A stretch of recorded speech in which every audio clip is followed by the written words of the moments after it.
Quero saudar a todos com a paz do Senhor. Nesse momento, estou aqui para mais uma aula da Escola Bíblica Dominical, lição 4 da nossa revistinha de ensino,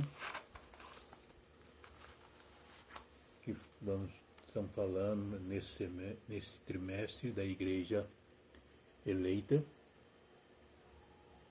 no qual nosso assunto hoje é a iluminação espiritual do crente. Vamos tratar desse assunto, mais um assunto importante para a nossa preparação para o reino dos céus, da qual é o nosso objetivo, do qual é o agrado do Senhor Jesus Cristo, Deus Todo-Poderoso, para um dia irmos morar nos reinos celestiais.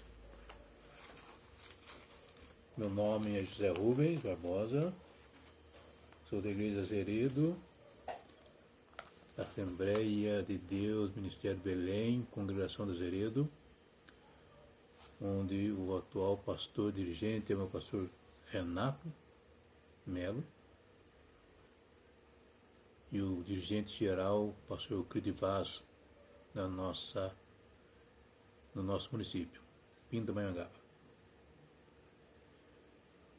Então vamos dar início a mais essa aula. Primeiro gostaria de fazer uma oração para agradecer a Deus e me dar uma direção e um caminho para que eu possa, nesses poucos minutos, levar alguma coisa de informação para os nossos irmãos. Querido Deus Todo-Poderoso, eu te agradeço por esse momento de estar aqui e mais uma vez poder falar um pouquinho desse ensinamento, dessa palavra, e que isso toque nos nossos corações, nos corações de todos que puderem estar ouvindo esse momento precioso que o Senhor nos dá. Que ilumine as nossas vidas, ilumine nossa sabedoria e que possamos aprender cada vez mais a estar no seu caminho, Senhor. Conduza, Pai Celestial, e que assimilemos os ensinamentos que recebemos do Senhor. É o que pedimos e te agradecemos em nome de Jesus. Amém. Vamos então dar início a mais essa aula,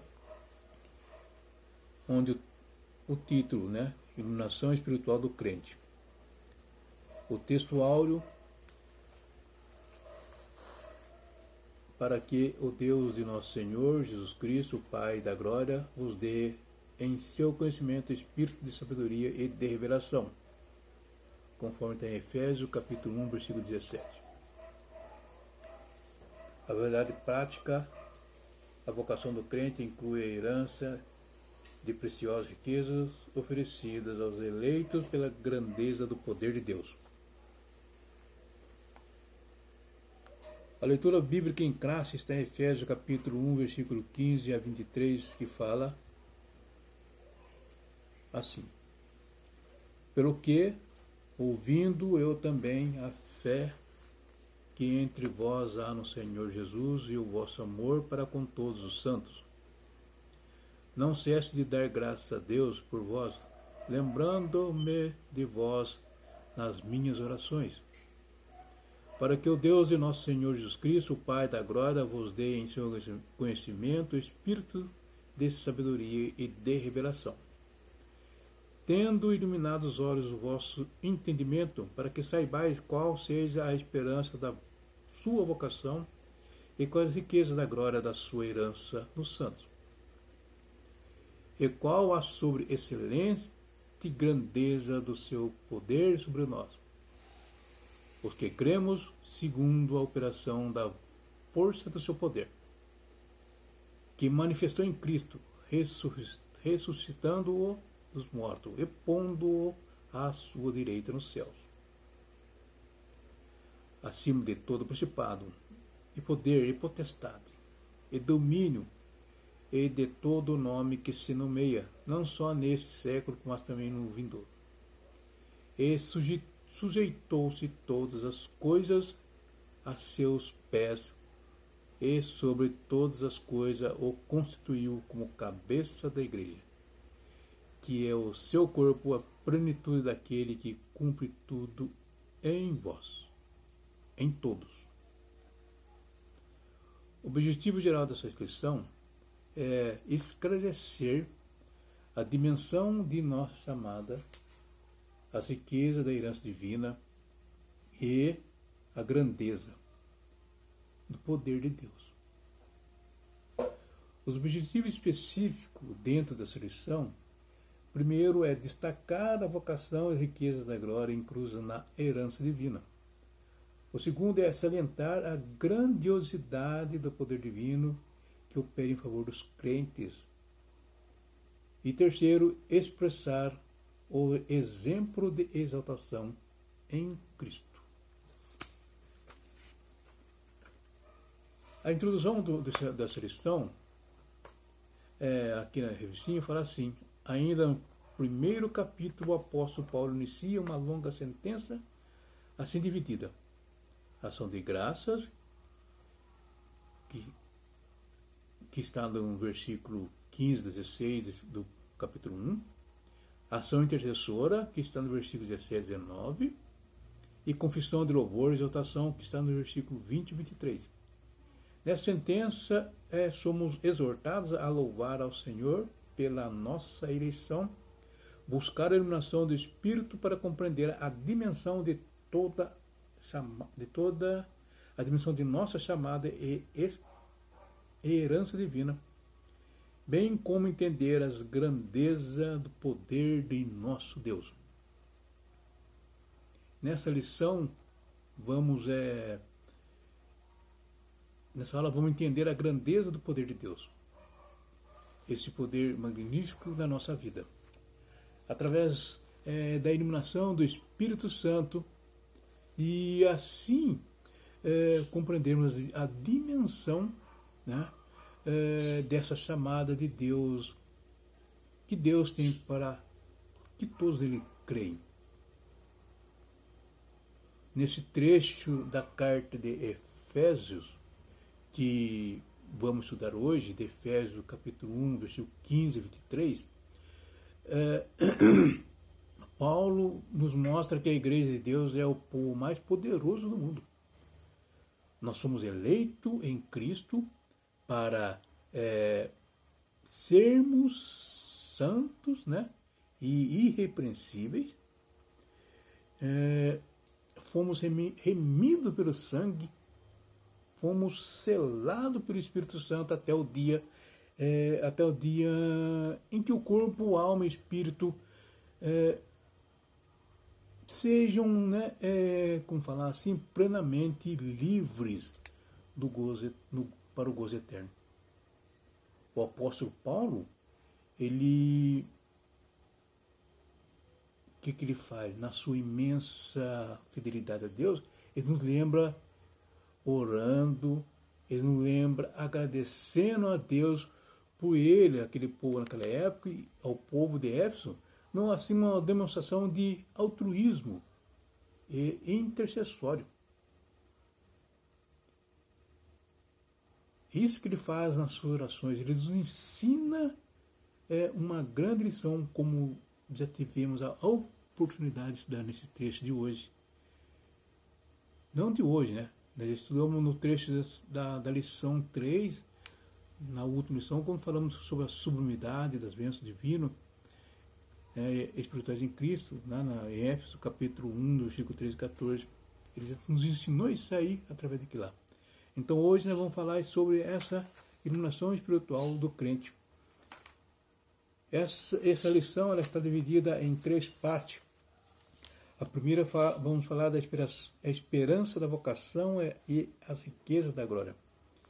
A segunda a sobre-excelente grandeza e força do poder divino. E no terceiro tópico, Cristo, nosso exemplo de exaltação.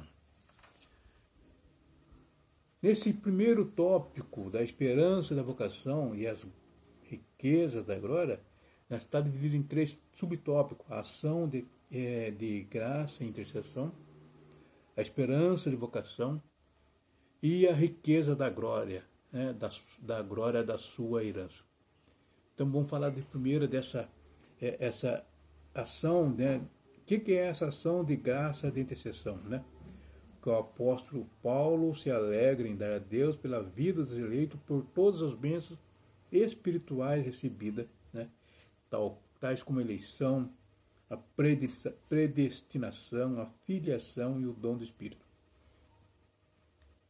Para que os crentes tivessem capacidade de compreenderem a maravilhosa mensagem do Evangelho, essa mensagem maravilhosa, e perceberem a glória, né, dessas boas novas, eles necessitariam ser ensinados.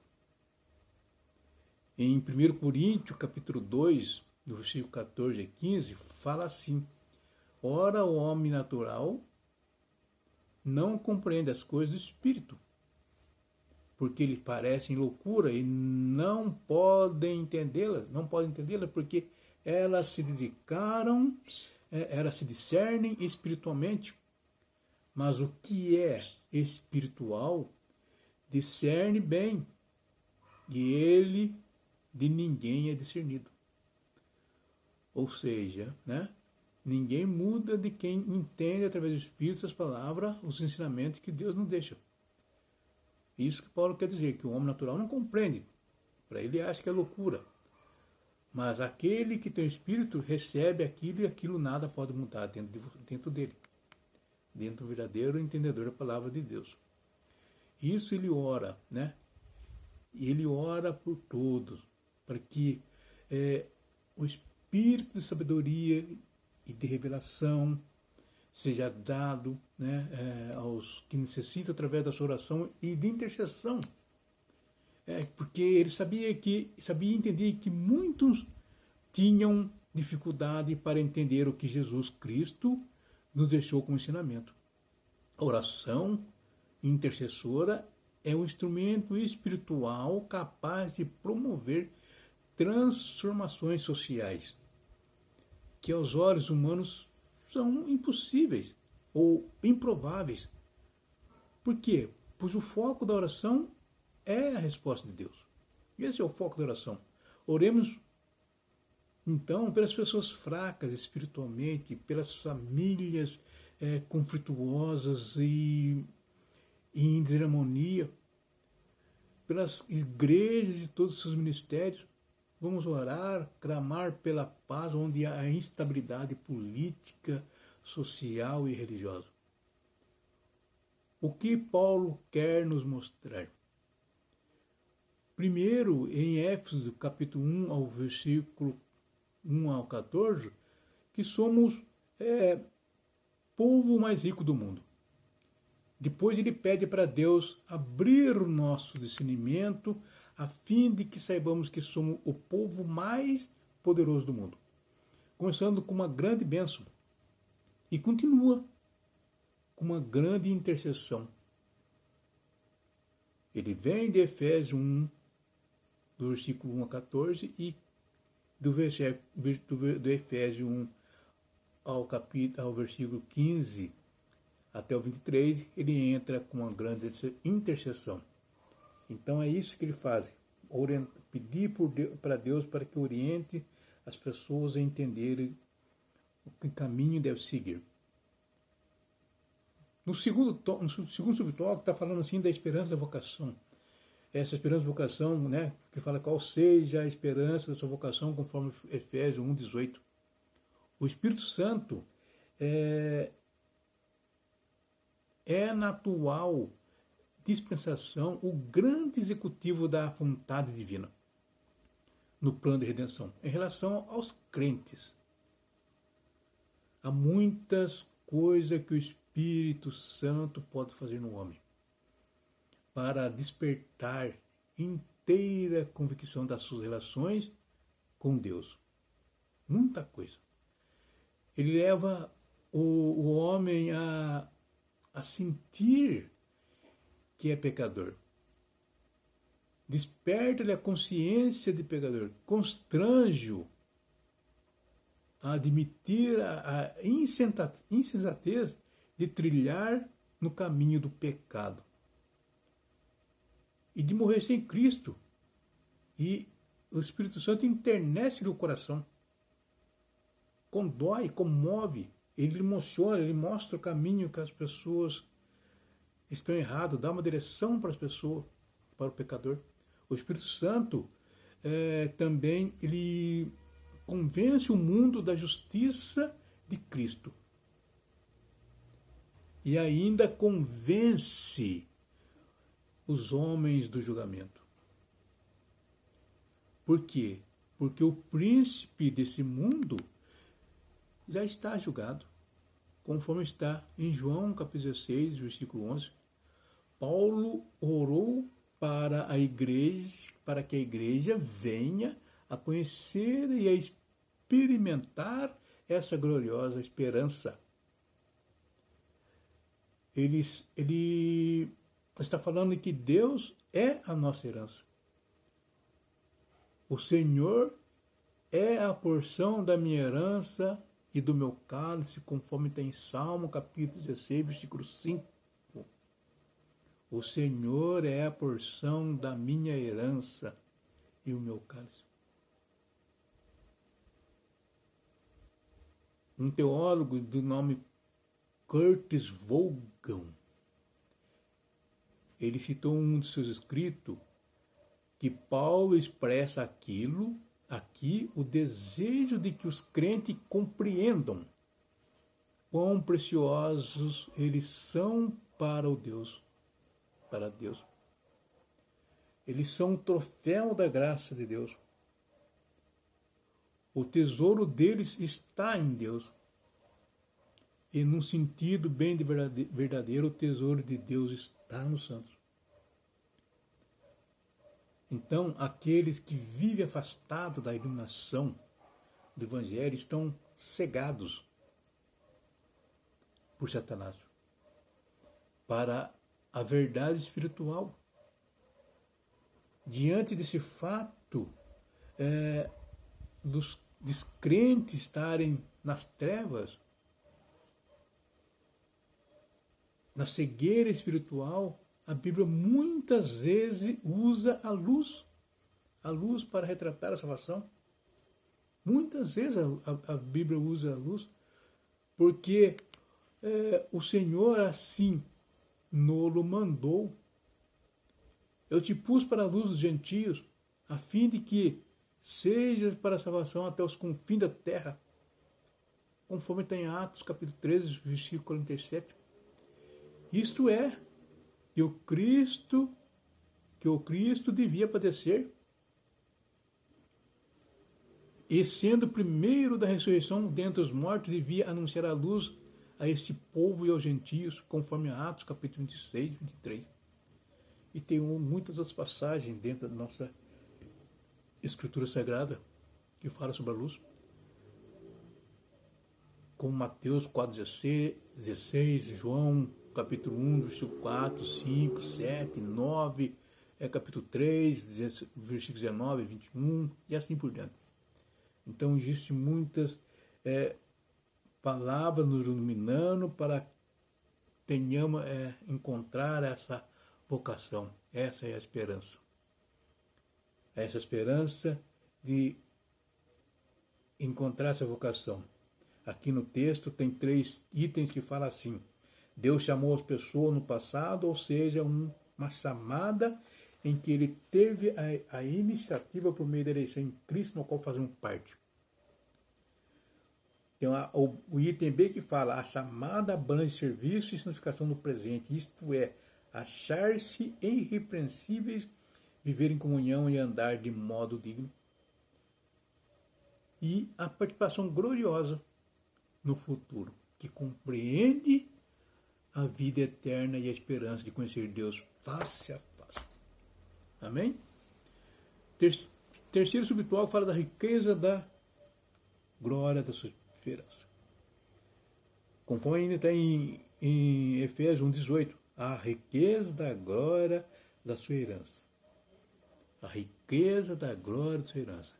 Tendo iluminado os olhos do vosso entendimento, para que saibais qual seja a esperança da sua vocação e quais as riquezas da glória da sua herança nos santos.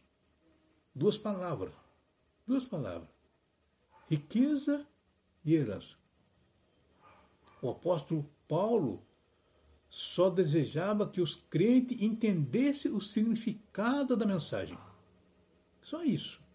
Ele estava referindo-se às maravilhosas bênçãos que acompanham o plano de salvação. E que riqueza maior poderia esperar? Livre do pecado, adotados como filhos de Deus, a desfrutar as bênçãos no porvir, e que todos aqueles que creram entregaram sua vida ao Senhor Jesus Cristo de modo incondicional. Arrependa-se dos seus pecados. Por vir, quer dizer no futuro, aquilo que ainda está por acontecer, o que está prestes a ocorrer, a posteridade, os acontecimentos que sucederão. Deus nos elegeu, né, e adotou como filho santos conforme a sua promessa. Hernandes Dias Lopes, ele falava assim: nós somos riqueza de Deus, o presente de Deus, o tesouro de Deus, a menina dos olhos de Deus. Somos os filhos herdeiros, co-herdeiros, santuários de ovelha e a delícia de Deus. John Stott, por exemplo, afirma que este texto pode se referir tanto à esperança de Deus como à nossa herança, ou seja, a esperança que ele recebe, ou a herança,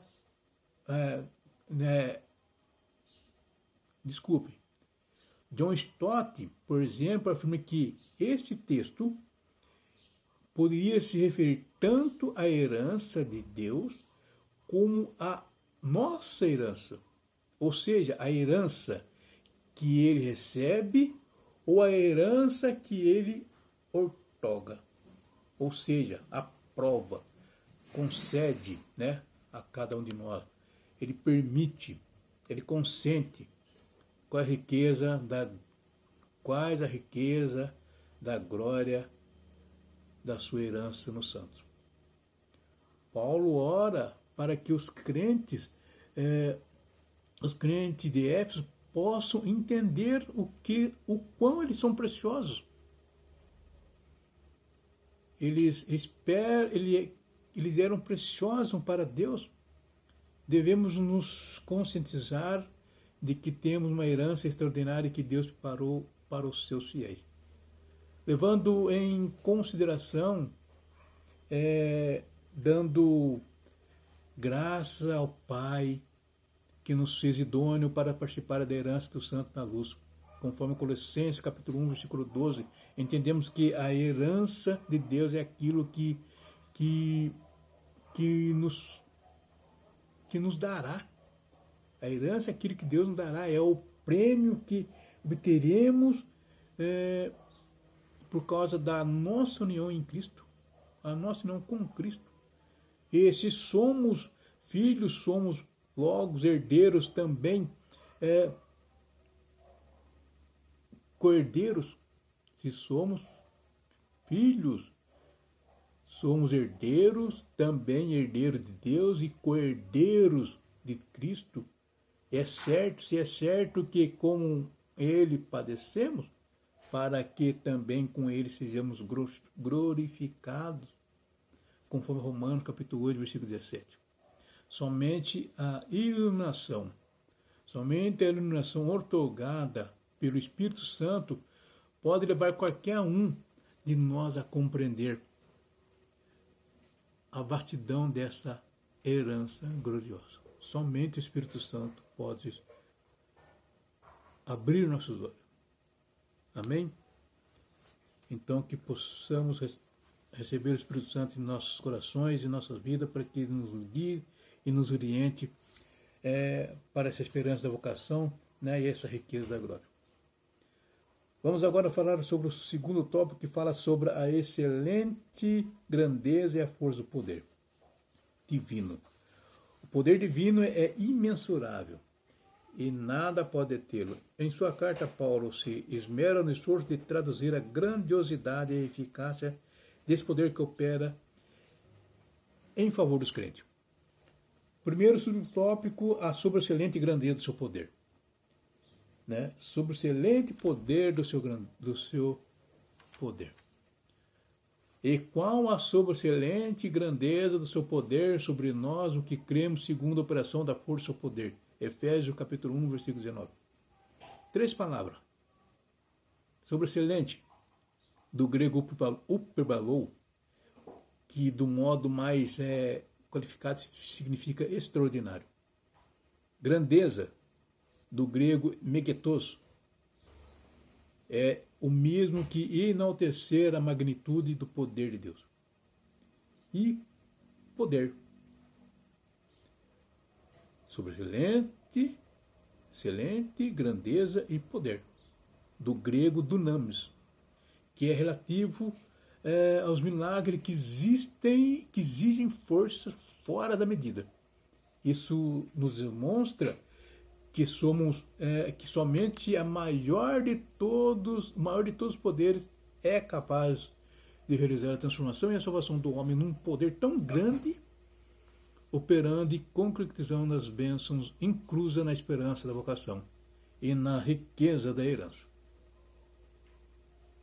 Só esse poder tão grande de Deus que pode nos permitir nos beneficiar com isso. O mundo ele teme o poder do átomo. Mas nós pertencemos ao Deus do universo. Aquele que criou não apenas esse poder atômico, mas também ressuscitou Jesus Cristo dentre os mortos. E por que eu estou falando um átomo? Podem até perguntar, por que eu estou citando um átomo, por exemplo? Como que tem isso a ver com a nossa lição? Vocês sabem o que é átomos, irmãos?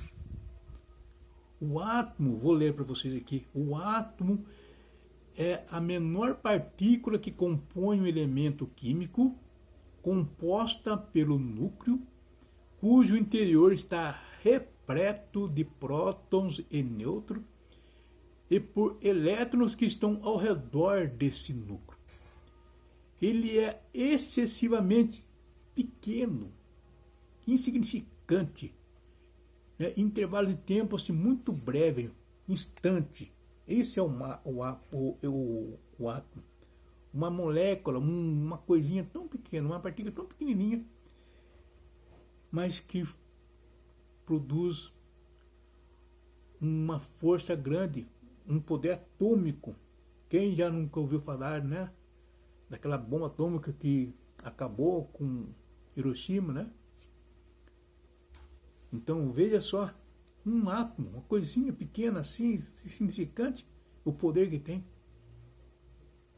Mas quem é que criou isso aí? Esse poder incomparável, né? É só Deus. O poder incomparavelmente grande de Deus está disponível para nos ajudar, porque foi Deus que criou isso. Não é nem um cientista, nem um homem. Isso é poder de Deus.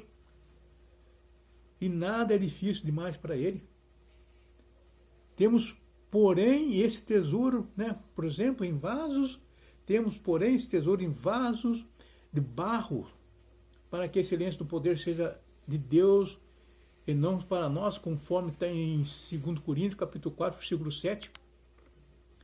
Deus confiou essa mensagem supremamente valiosa da salvação em Jesus Cristo a seres humanos fracos e falíveis. O foco de Paulo não estava no recipiente perecível, naquele recipiente fraco, que é o vaso, mas no seu inestimável conteúdo. O poder de Deus está em nós.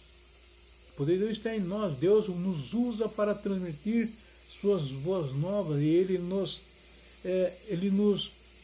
dá a capacidade para realizar a boa obra.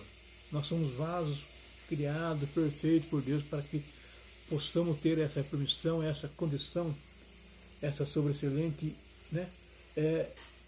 grandeza que Deus nos concede através de seu poder. Saber o poder, que o poder é dele e não nosso, deve nos proteger. Proteger do quê?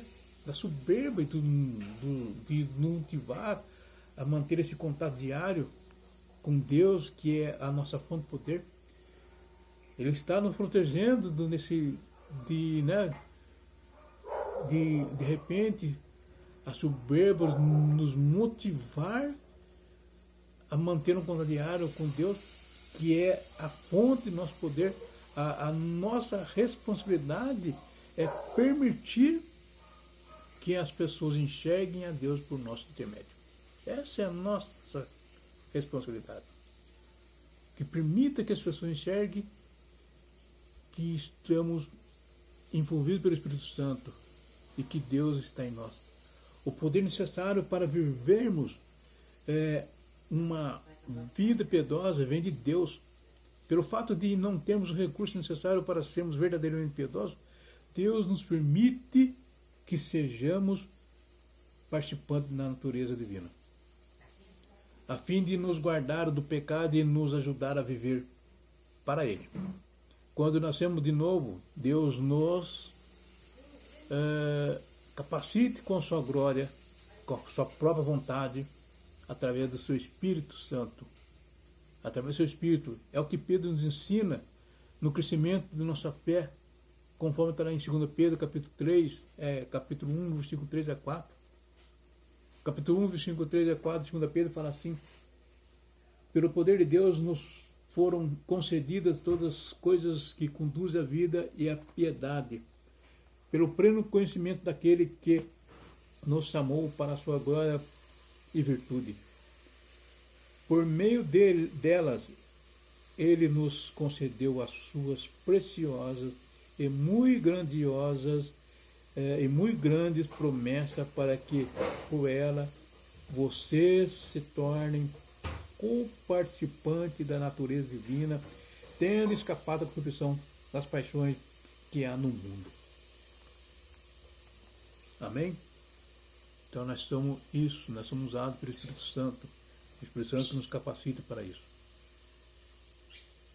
Para que esse crescimento da fé continue evoluindo dentro dos nossos corações, dentro do nosso ser. No segundo subtópico fala da força do poder divino. E qual a sobreexcelente grandeza, E qual a sobreexcelente grandeza do seu poder sobre si, sobre nós? O que cremos segundo a operação da força do seu poder. Outra vez, no versículo de capítulo 1, versículo 19. Vamos entender novamente 3 palavras nesse versículo. 3 outras palavras nesse versículo. Primeiro falamos sobre a sobreexcelente, sobreexcelente, o poder e a grandeza. Sobreexcelente, a grandeza e o poder. Agora vamos falar sobre operação, força e poder. Operação do grego energeia, que também significa eficácia. Dá uma ideia assim, de poder em atividade. Segunda operação, ou seja, está executando, está em atividade, está executando. força do grego kratos, que dá uma ideia de intensidade. Intensidade. Força. Operando da força. Operação da força. Operando força. E poder do grego. Ischus, que significa poder inerente. Ou seja, sempre, sempre, ali, constante, impregnado. Com Paulo, devemos trabalhar fervorosamente como um atleta, mas não devemos lutar apenas em nossas próprias armas. Não devemos apenas lutar com nossas próprias armas. Nós temos o poder do Espírito Santo operando em nós. Podemos aprender a crescer diariamente, motivado pelo amor e não por temor e orgulho. É isso que nós precisamos, sabendo que Deus nos dá energia necessária para que amadurecemos. A mensagem de Cristo, meus irmãos, é para todos. Assim, onde quer que Paulo e Timóteo estivessem, eles levavam as boas novas. Eles levavam as boas novas a todos que desejavam ouvir. Uma apresentação eficaz das boas novas inclui advertência e ensinamento. A advertência é que, sem Cristo, as pessoas estão condenadas à separação eterna de Deus. O ensinamento é que a salvação está disponível através da fé em Cristo. À medida que Cristo opera em você, conte aos outros a respeito dele, advertindo-os, ensinando com amor. Quem você conhece que precisa ouvir essa mensagem? Quem você acha que precisa ouvir essa mensagem? Mas todos quantos receberam, deu-lhes o poder de serem feitos filhos de Deus aos que creem no seu nome, conforme está em João capítulo 1, versículo 12. Mas a todos quanto o receberam, deu-lhes o poder de serem filhos de Deus aos que creem no seu nome. João capítulo 1, versículo 12. Todos que recebem Jesus Cristo como Senhor de suas vidas renascem espiritualmente. Renascem espiritualmente recebendo nova vida de Deus. Por meio da fé em Cristo, esse novo nascimento nos modifica de dentro para fora. Ele modifica de dentro para fora, reorganizando as nossas atitudes, desejos, motivos. É isso que o Espírito Santo faz no nosso coração. Faz-nos sentir, mudar nossos comportamentos, nossas atitudes, nossos desejos, nossos motivos são reorganizados dentro de nós. Nascer faz com que você seja fisicamente vivo e lhe insere na família de seus pais quando você nasce, quando nós nascemos. Agora, nascer de Deus faz com que você seja espiritualmente vivo. E daí lhe insere na família de Deus. O nascer espiritualmente é diferente de nascer fisicamente. Quando a gente nasce fisicamente, nós estamos na família dos nossos pais. Mas quando nascemos novamente, quando nascemos espiritualmente, daí estamos inseridos na família de Deus. Você já pediu que Jesus fizesse de você uma nova pessoa? Já chegou a pedir isso na sua vida? Esse novo começo na vida está disponível para todos que creem nele. Todos que creem nele está disponível. Eu vi a toda criatura que está no céu e na terra e debaixo da terra e que estão no mar, e a todas as coisas que nele há dizer, ao que está sentado sobre o trono e ao Cordeiro sejam dadas ações de graça, honra, glória e poder para todos sempre. Apocalipse capítulo 5, versículo 13. Eu vi a toda criatura que está no céu, na terra e debaixo da terra, e que estão no mar, e a todas as coisas que neles há dizer, ao que está assentado sobre o trono e ao Cordeiro sejam dadas as ações de graça e honra e glória e poder para todos sempre. Apocalipse capítulo 5, versículo 3. Só a Ele, ao Cordeiro e ao Deus Todo-Poderoso, podemos dar honra e glória. Podemos dar honra e glória se cremos nele, para todos sempre. Amém? Vamos falar agora sobre o tópico 3. O tópico 3, Cristo, nosso exemplo de exaltação.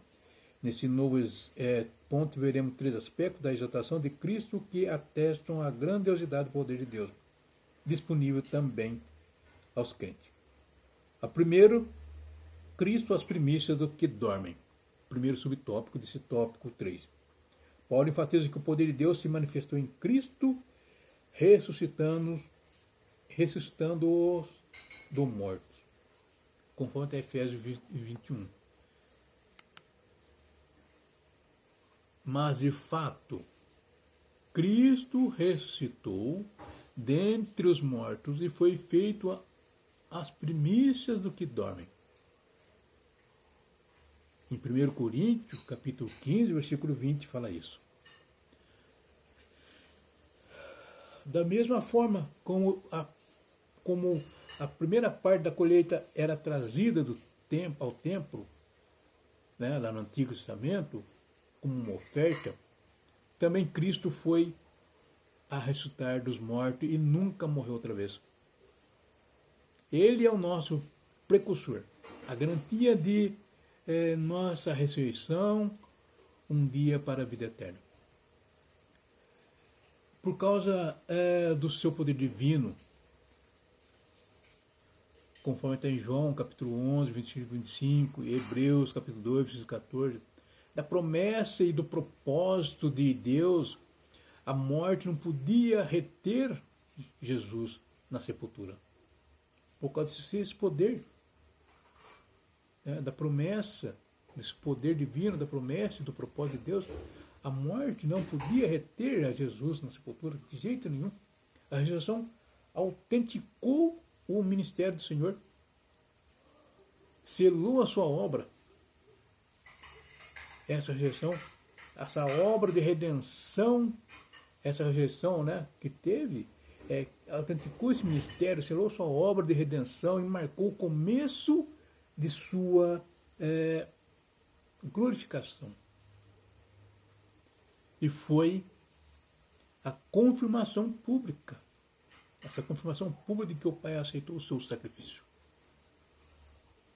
quando ele morreu e ressuscitou. Mas não apenas numa ação futura. Não apenas numa ação futura. Deus já nos resgatou da sepultura. Jesus foi ressuscitado, mas nós, filhos de Deus resgatados, Deus já nos resgatou dessa sepultura. Como isso, irmão? Ele já nos resgatou da sepultura espiritual, em que o pecado nos havia posto. Deus realizou uma poderosa ressurreição espiritual em nós por meio do poder do Espírito Santo. E passamos da morte para a vida, conforme João capítulo 5, versículo 24. Recebemos vida nova, a vida de Deus em nós. Nós já estamos, quando recebemos o Espírito Santo, aceitamos Jesus como nosso Salvador, nós ressuscitamos espiritualmente. Antes mesmo de morrermos, já estamos ressuscitados. É isso que Deus coloca em nossas vidas, em nossos corações, e que precisamos assimilar isso. Amém? Segundo subtópico, fala assim: Cristo elevado à direita de Deus. Paulo reforça o poder de Deus quanto à elevação de Cristo ao trono, pondo-o à sua direita nos céus. Depois da ressurreição e ascensão de Cristo, Deus o promoveu ao lugar de suprema honra e autoridade. Ele o fez assentar à sua direita nos céus. conforme Efésios 1:20. Ao fazer isso, ele cumpriu a promessa messiânica, né? O Senhor disse ao meu Senhor,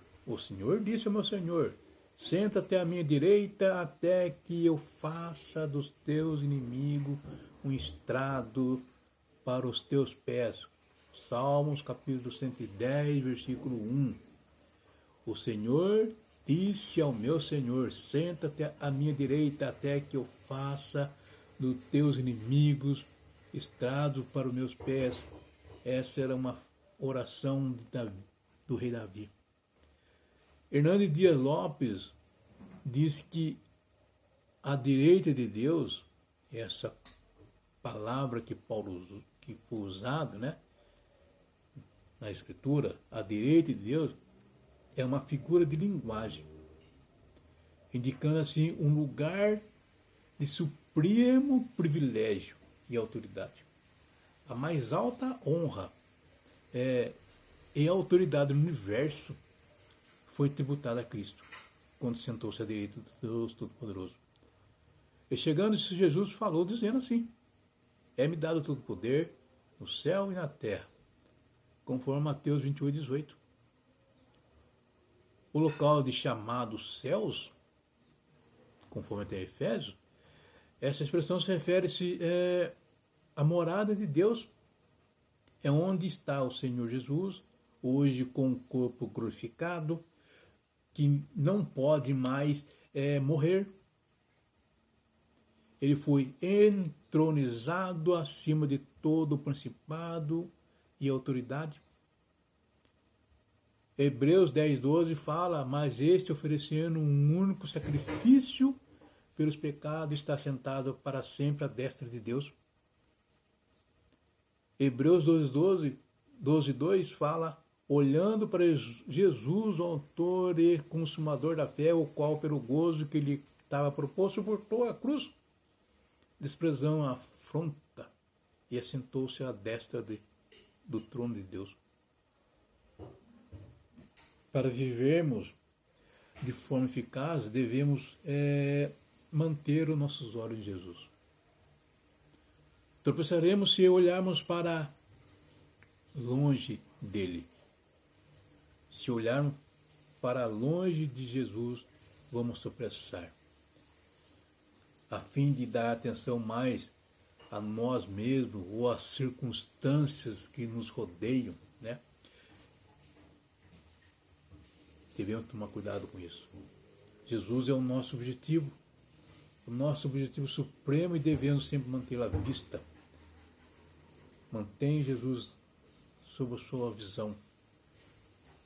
Nos lugares celestiais é a esfera espiritual onde as bênçãos dos cristãos estão. Bendito o Deus e Pai de nosso Senhor Jesus Cristo, o qual nos abençoou com todas as bênçãos espirituais nos lugares celestiais em Cristo. Efésios 1:3. Onde está a herança deles?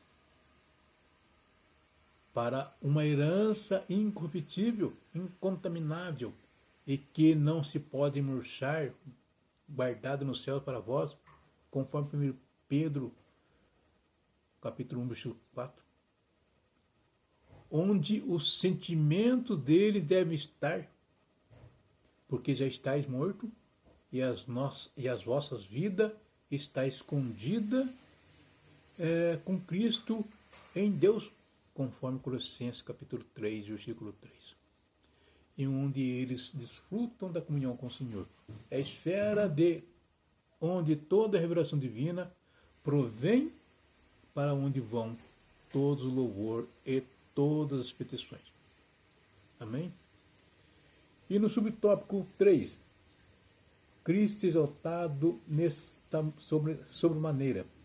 Nesse ponto, Paulo ensina que o poder de Deus exaltou Cristo acima de todo principado, poder, potestade, domínio e de todo o nome que se nomeia.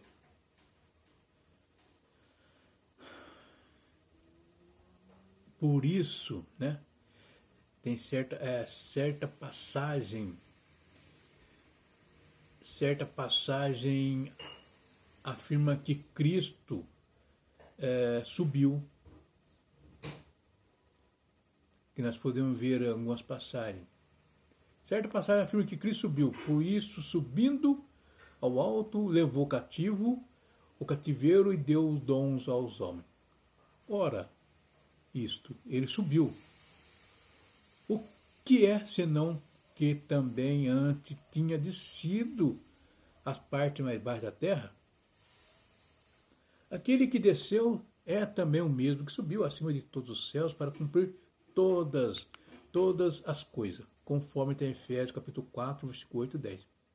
E tem outra passagem que diz que foi elevado aos céus, até o dia em que foi levado para cima, depois de haver dado mandamento pelo Espírito Santo aos apóstolos que escolheram, conforme Atos capítulo 1, versículo 2. A primeira representa Cristo entrando na presença do Pai, por sua própria vontade e direito. E a segunda, a acentuação do Pai, pela qual ele foi exaltado, em sua recompensa por sua obediência até a morte. Foi em vista de sua ascensão e exaltação que Cristo declarou: e chegando-se Jesus falou-lhes, dizendo: é-me dado todo o poder no céu e na terra. Conforme está em Mateus 28, 18, já tinha citado antes. Em 1 Pedro, capítulo 3, versículo 2, fala: o qual está à destra de Deus, tendo subido aos céus, havendo-se-lhe sujeitado aos anjos e autoridade, havendo-se-lhe sujeitado os anjos e as autoridades e a potência. Por isso também Deus o exaltou. Soberanamente, ele deu o nome que é sobre todo o nome, para que ao nome de Jesus se dobre todo o joelho dos que estão nos céus, na terra e debaixo da terra, e toda língua confesse que Jesus é o Senhor, para a glória do seu Pai. Filipenses capítulo 2, versículo 9 a 11. Que com grande voz diziam: digno é o Cordeiro que foi morto de receber o poder, riqueza, sabedoria e força e honra e glória e ações de graça, conforme Apocalipse capítulo 5, versículo 12. Cristo ascendeu um lugar de autoridade sobre todas as criaturas. O cabeça de todo o homem é Cristo. Em 1 Coríntios, capítulo 11, 3, a palavra diz: mas quero que saibais que Cristo é a cabeça de todo homem, e o homem a cabeça da mulher, e Deus a cabeça de Cristo. Em Colossenses 2,10, fala: o cabeça de todo poder e autoridade. Estais perfeito nele, que é a cabeça de todo principado e potestade. E de todas as autoridades, né? No mundo invisível, assim como a do mundo do homem, estão sob o seu domínio. Ele possui a soberania universal para ser exercido para o bem da igreja, que é o seu corpo. Ele tem toda a soberania universal que Deus lhe concedeu. Deus colocou todas as coisas debaixo de seus pés e o designou cabeça de todas as coisas para a igreja. Conforme tem Efésios capítulo 1, versículo 22. Em um sentido muito especial, finalizando essa lição, do qual hoje nos desfrutamos de alguma coisa. Em um sentido muito especial, Cristo é a cabeça da igreja. A igreja é o único meio que o mundo pode enxergar Cristo. É através da igreja que Cristo pode ser conhecido pelo mundo entenebrecido. A igreja é a plenitude de Cristo. A igreja está cheia da sua presença, animada pela sua vida.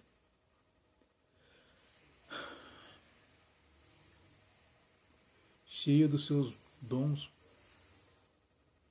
poder e graça. A igreja é o prolongamento da encarnação de Cristo. A igreja é o seu corpo em ação na terra. A igreja está cheia da própria Trindade, Filho, Pai e Espírito Santo. Nós somos a igreja de Cristo. Cristo vive em nós e nós não devemos nos afastar os olhos de Cristo. Mesmo nesse momento que estamos vivendo agora, lembre-se, a igreja é Cristo, é a plenitude de Cristo. Então, mantemos nossos olhos fixos em Cristo para que não nos percamos no caminho. Porque a igreja está cheia da própria Trindade de Jesus poderosa. A Trindade que é o Filho, o Pai e o Espírito Santo. Tanto a ressurreição como sentar-se nos céus, ela está assim disponível nos nossos crentes. E semelhante um modo de glorificação por meio do grande poder de Deus. Então que possamos ser igreja, mesmo não estando na igreja nesses momentos entenebrecidos que estamos passando, nesses momentos de caótico, mas que possamos continuar na presença de Jesus Cristo e que vivamos sob o seu controle. Na conclusão aqui fala assim, embevecido com as bênçãos espirituais, Paulo mantém a adoração contínua ao eterno Deus, atitude que deve ser seguida por todos os salvos. É isso que nós devemos fazer, embevecido, né? Estar muito encantado. Paulo estava encantado, estava extasiado com as bênçãos do Espírito Santo em Éfeso, né? E a compreensão das dádivas da salvação demonstra o excelso valor daquilo que Deus fez por nós. Então, esse excelso, esse sublime valor, esse valor de merecimento que Deus fez na nossa vida. Então, que a gente possamos, alegres, continuar na presença de Jesus através das bênçãos do Espírito Santo na nossa vida. Que possamos continuar mesmo distante, mais próximo de Jesus, próximo de Deus. Em constante oração, intercessão e louvor. Buscamos a Deus porque, como está escrito na palavra, Jesus é o caminho, a verdade e a vida. E ninguém vem ao Pai senão por mim.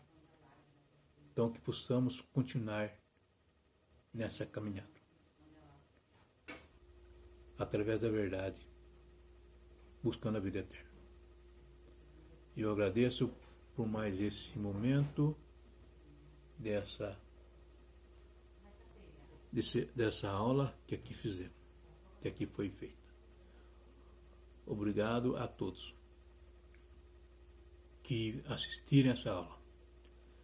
Essa aula vai estar disponível no YouTube, numa página do meu nome, e que todos possam acompanhar, se assim tiver oportunidade. Obrigado uma vez a todos e termino com uma oração. Pai Todo-Poderoso, obrigado por esse momento dessa aula, desse ensinamento para nossos corações, para nossas vidas na sua presença.